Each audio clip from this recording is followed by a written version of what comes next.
joining. Tonight, we're going to talk about decorations because it's about Halloween season and Thanksgiving decorations. And then you know what comes next? What comes next after Halloween? Thanksgiving? Christmas. Christmas. Ugh. Christmas. So we want you to start thinking about, as you're pulling out your decorations, primarily from outdoor locations, what you need to be watching out for with bugs and rodents. So, I just wanted to take a little bit of time to express my excitement for being a Vikings fan.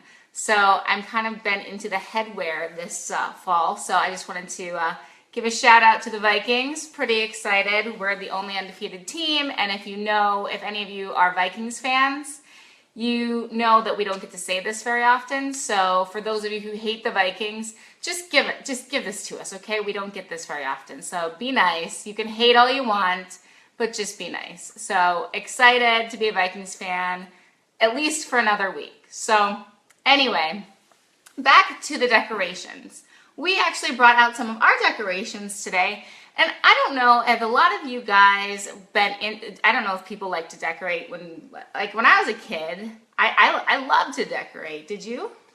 I enjoyed decorating. It was not taking the decorations down I didn't like doing. Yeah, so, and I guess maybe I just didn't take them down. I don't remember. I just loved putting them up. But when I was a kid, I had a bulletin board, and I remember this very distinctly. I had a bulletin board. I guess I wanted to be a school teacher.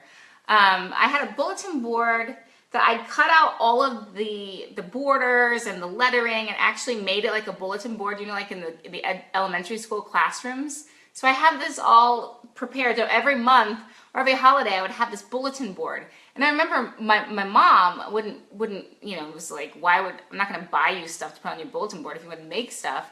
So I'd actually go to the teacher's store when I was a kid and spend my allowance on this bulletin board. It was insane. But anyway, so I really enjoy decorating.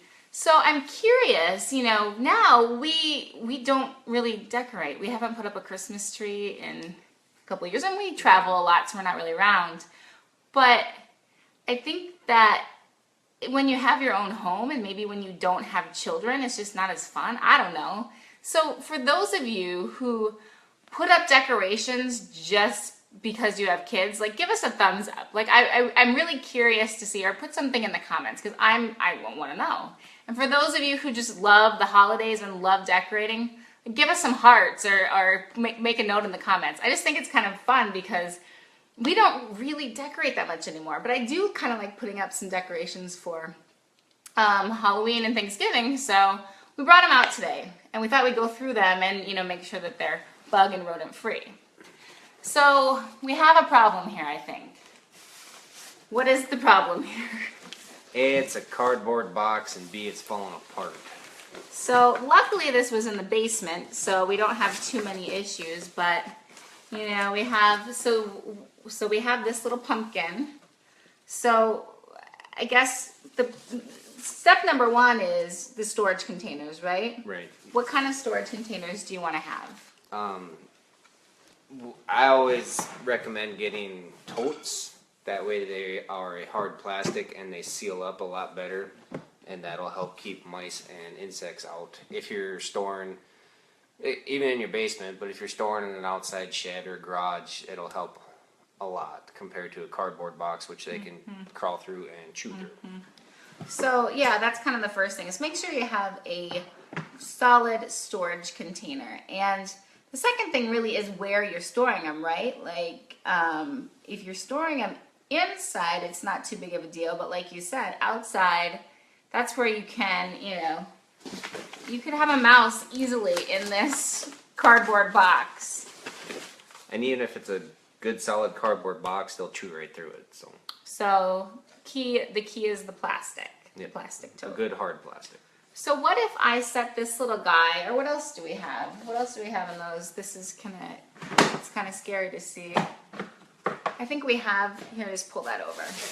Nope, pull it. You can pull the whole thing over. Let's just do an unveiling here and see. This is kind of, oh, this is fun. Football fans, we have a football, what is this, a jack-o'-lantern. Something like this. Is this something you'd set on your deck? I don't know, might blow away. I don't know. These little guys. I don't know, maybe you'd set that or this thing. Like this would be a good example here. Say you had a porch, you set this on. There's all these openings where a mouse or insects can crawl into there.